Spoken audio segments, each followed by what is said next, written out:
Hello, hello, bienvenidos a Razonando mi Fe.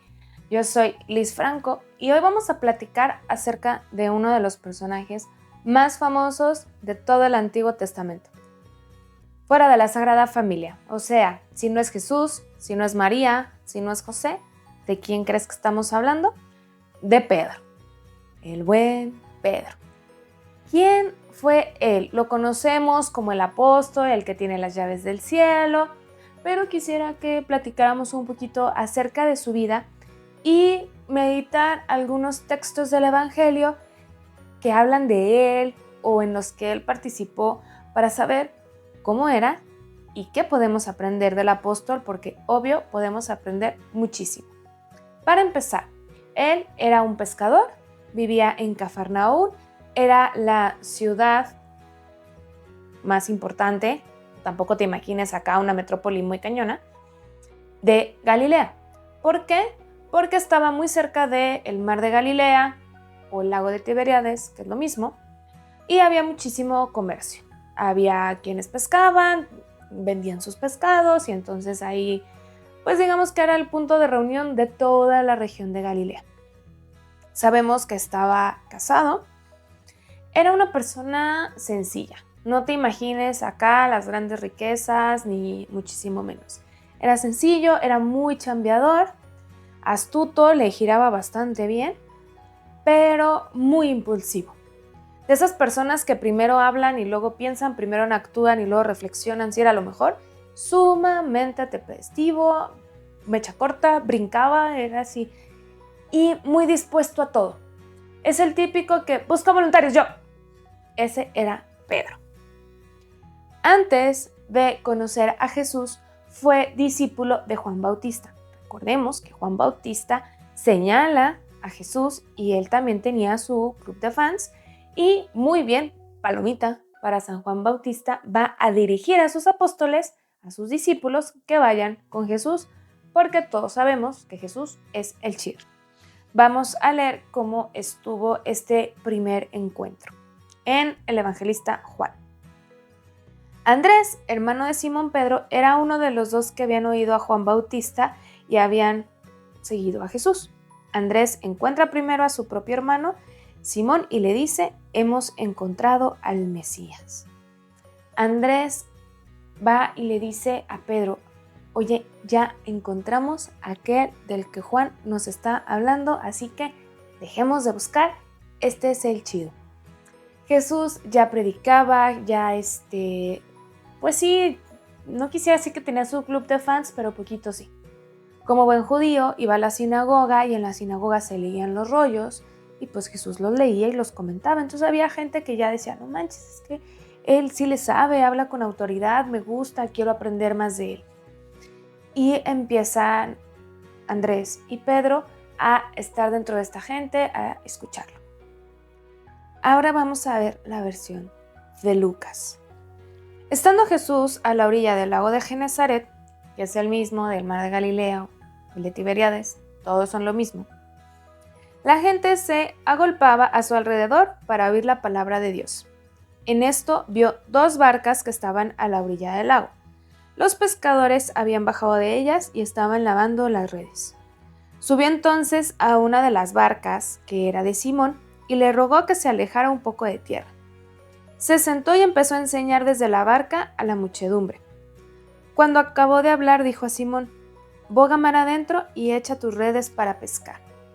Simón le respondió: Maestro, hemos estado pescando toda la noche y no hemos agarrado nada, pero basta que tú lo digas, echaré las redes.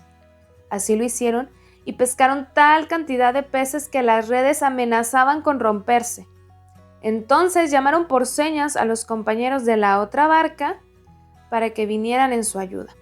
Vinieron pues y llenaron tanto las dos barcas que casi se hundían. Al verlo, Simón Pedro cayó a las rodillas de Jesús diciéndole: aléjate de mí, Señor, que soy un hombre pecador. Y es que el asombro se había apoderado de él y de cuantos con él estaban a causa de los peces que habían capturado. Me gusta muchísimo este pasaje por los detalles que solemos pasar de largo. dice que Jesús predicaba, lo que les comentaba. Ya Jesús empezaba a tener su club de fans. Había 2 barcas y escoge la de Simón Pedro. La llamada de Jesús es personal. No es que agarre y voltee a ver al mundo y diga, vénganse. No. Te habla a ti. Nos habla a todos, sí, pero a cada uno por nuestro nombre, según nuestras circunstancias, como necesitamos ser llamados.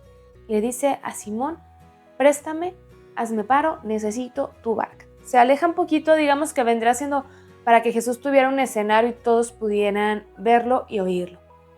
Pedro ya lo había escuchado, ya había tenido esta seña de Andrés de este es el chido, entonces yo me imagino a Pedro escuchándolo con más atención de lo normal, como, o sea, ¿sí será? ¿Sí le atinó a Juan el Bautista y mi hermano Andrés? Y la prédica tuvo que haber sido bastante cautivadora, porque si no, no lo hubiera hecho caso. Pedro es el experto, lleva años dedicándose a la pesca. Si no agarró nada en toda la noche, en la mañana es mucho más complicado. O sea, ya no iba a pasar. Y dice, maestro, lo reconoce como maestro. Le hemos intentado toda la noche, pero porque tú lo dices, te voy a obedecer. Jesús no tenía, digamos, el derecho de dar esa instrucción. Jesús es un carpintero. Pedro es un pescador. ¿Quién le tiene que dar consejos de pesca a quién? Pero fíjense esta apertura. Dios siempre va a tener la iniciativa y Él nos va a llamar y Él nos va a amar primero. Pero requiere que nosotros nos abramos a la gracia. Aquí Pedro tiene esta apertura y obedece. Y sabemos que cuando Dios da a manos llenas. Jesús no es como tú o como yo que ¿me haces un favor? Sí. O cuando estabas en la escuela y te pedían una papita y tú así de, pero son mías. No. Jesús te da las papitas y te da el refresco y te da el sándwich y te da todo. Y Dios es así, se da y se da y se da. Dice que las 2 barcas casi se hundían de la cantidad de peces que pescaron. Y Pedro se abruma. Dice, ¿qué está pasando? Y yo lo entiendo, porque hay veces que sientes que Dios es tan bueno que dices, ¿qué va a pasar?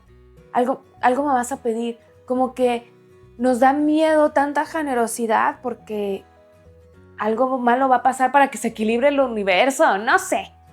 Pero la matemática de Dios no es así. Él siempre se va a dar y va a dar a manos llenas. Y en ese momento Jesús lo llama y lo deja todo y lo va a seguir. Pedro desde ese entonces se vuelve completamente seguidor de Jesús. Y van a pasar un montón de aventuras juntos. Y ahorita van a ver por qué les digo que Pedro era muy atrabancado. Después de la multiplicación de los panes, entendamos qué había pasado tantito antes. Inmediatamente obligó a los discípulos a subir a la barca e ir por delante a la otra orilla, mientras él despedía a la gente, a todos los que se habían quedado a cenar. Después de despedirlos, subió al monte a solas para orar. Al atardecer estaba solo allí. La barca, que se hallaba ya muchos estadios distante de la tierra, era zarandeada por las olas, pues el viento soplaba en contra. A la 4ª vigilia de la noche, vino hacia ellos caminando sobre el mar. Los discípulos, viéndolo caminar, se turbaron y decían, es un fantasma. Y se pusieron a gritar de miedo, pero al instante les habló así, tranquilos, soy yo, no teman. Pedro le respondió, Señor, si eres tú, mándame ir hacia ti sobre las aguas. Ven, le dijo. Bajó Pedro de la barca y se puso a caminar sobre las aguas en dirección a Jesús. Pero al sentir la violencia del viento, le entró el miedo y como comenzara a hundirse gritó, Señor, sálvame.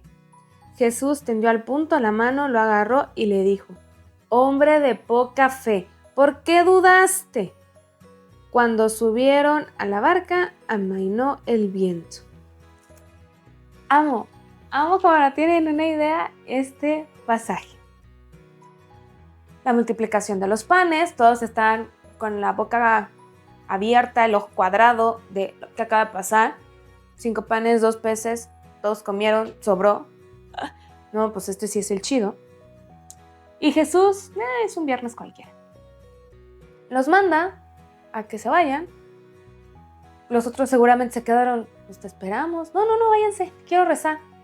Se despide de la gente, ya bendice a uno, ya cura a otro, ya todos se van a su casa y se sube a rezar. Recordemos que el monte es el lugar por excelencia para estar más cerquita de Dios, en la Biblia. Termina de rezar y dice, bueno, los voy a alcanzar. Pero en eso se suelta un tormentón, los vientos, la barca se les estaba yendo de lado. Y sí, o sea, los que estaban en la barca eran expertos. Recordemos que Pedro era pescador, Andrés, Santiago y Juan también. Así que había ahí 4 que la llevan perfecto. Imagínate cómo estaba de bravo el mar, que entre 4 no podían calmar la barca y estabilizarla. Iba Jesús, iba caminando sobre el agua. 3, 4 de la mañana, estás muerto de miedo porque no puedes controlar la barca y en eso ves un bulto que se está acercando a ti. El mar en el Antiguo Testamento va a tener una connotación muy negativa, porque quienes zarpaban era una gran posibilidad que no regresaran con vida. El mar era muy peligroso, era desconocido, no sabías de las criaturas que habían abajo, donde te agarrara una tormenta ya valiste. Entonces se va a relacionar el mar con la muerte. Están en este punto de que en serio sienten que se van a morir, que se van a ahogar, y luego ven un bulto. Claro que de milagro no se desmayaron del miedo. Jesús les grita, no tengan miedo, soy yo. Este detalle nosotros no lo carburamos, porque no hablamos hebreo. Pero, viajemos al Éxodo. Cuando Moisés ve la zarza ardiente y habla con Dios, le dice, y cuando me pregunten quién me llama, ¿qué les voy a decir? Porque todos los dioses tenían nombre. Y Dios le dice, yo soy el que soy. Entonces, que Jesús diga, yo soy o soy yo, en lugar de decir, soy Jesús, literalmente les está diciendo, soy Dios. O sea, es para explotarte con todas sus letras. No es de que, a lo mejor, no, es que sí, el Hijo del Hombre. No. Soy yo. Y Pedro, atrabancado como ya dijimos que era, no, pues si eres tú y tú estás caminando por el agua, tienes el poder, que sí lo tiene, de que yo camine. Y todavía Jesús le sigue el juego, pues vente. Y ahí va el otro, pues voy. Y me lo imagino así, no manches, qué chido, sí se puede. Y donde le agarró el aire que lo destanteó tantito, se da cuenta de la situación en la que está y claro que le agarra el miedo. Y se empieza a hundir.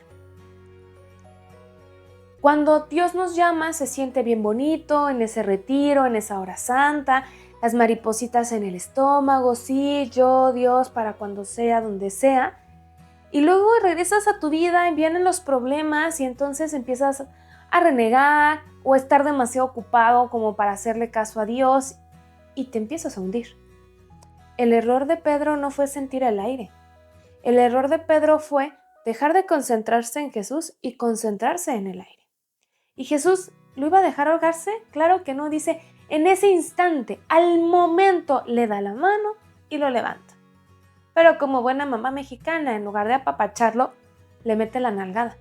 Hombre de poca fe, ¿por qué dudaste? O sea, las palabras de Jesús son fuertes, porque primero le dice, ven, y Pedro va, eso es un acto de fe. Pero se quedó a la mitad. Nosotros no podemos seguir a Dios solo cuando sentimos bonito, no solo en la hora santa con el coro precioso que estamos llore y llore, no. A Dios se le sigue también en la tempestad, porque sabemos que Él nos va a agarrar de la mano. Dice, en cuanto se subió a la barca, se calmó el viento. Los problemas no paran, pero de la mano de Jesús se pueden sobrellevar. Y es muy chistoso que aquí estamos en el capítulo 14, que Jesús regaña a Pedro porque no tiene fe. Vamos a movernos 2 capítulos nada más al 16. Estaban Jesús con sus apóstoles y les empieza a decir, oigan, ¿y quién dice la gente que soy yo? No, pues hablar del prójimo es bien fácil. No, pues que Elías, que Jeremías, que un profeta. Y luego se la suelta así. ¿Y ustedes quién dicen que soy yo? Pedro toma la palabra y dice, tú eres el Cristo, el Hijo de Dios vivo. A esto replicó Jesús, bienaventurado eres, Simón, hijo de Jonás, porque esto no te ha revelado la carne ni la sangre, sino mi Padre que está en los cielos. Yo a mi vez te digo que tú eres Pedro, y sobre esta piedra edificaré mi iglesia, y las puertas del Hades no prevalecerán contra ella. Primero lo regaña, porque no tiene fe, y enseguidita, 2 capítulos después, Pedro hace uno de los mayores actos de fe del Evangelio. Le dice, tú no eres ningún profetita normal, eres el Hijo de Dios, el Mesías que estamos esperando. Y Jesús, ¡bravo! ¡Sí!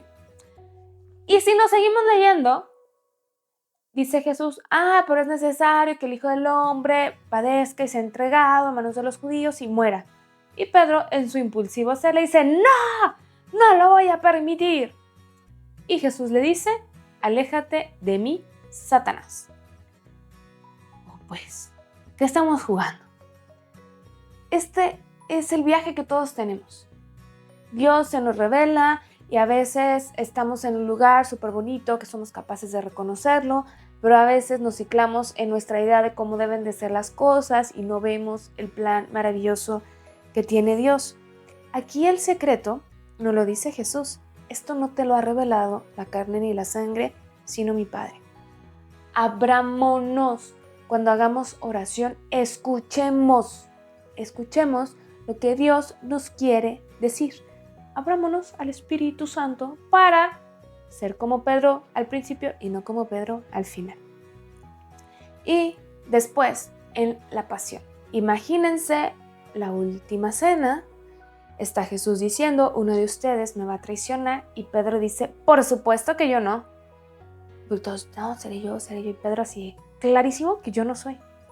Y Jesús le dice, por favor, antes de que cante el gallo me vas a haber negado 3 veces. Y Pedro, estás loco, Jesús, en la vida te voy a negar. Y ya sabemos lo que pasó, que efectivamente lo negó. Pero algo que me encanta, que nos va a compartir ese detalle el evangelista Lucas, es que pasa después de la tercera negación. Pedro lo niega, canta el gallo, le cae el 20 a Pedro de que la acaba de regar maratónicamente. El Señor se volvió y miró a Pedro. Entonces Pedro se acordó de las palabras y saliendo fuera rompió a llorar amargamente. La mirada de Jesús penetra hasta lo más profundo de el alma. Todos, no quisiera decir tenemos el derecho de regarla, simplemente es una realidad. Todos la vamos a regar en algún punto. Pedro, siendo la cabeza de la iglesia, la regó y varias veces. Tú y yo, bueno, miles de veces más.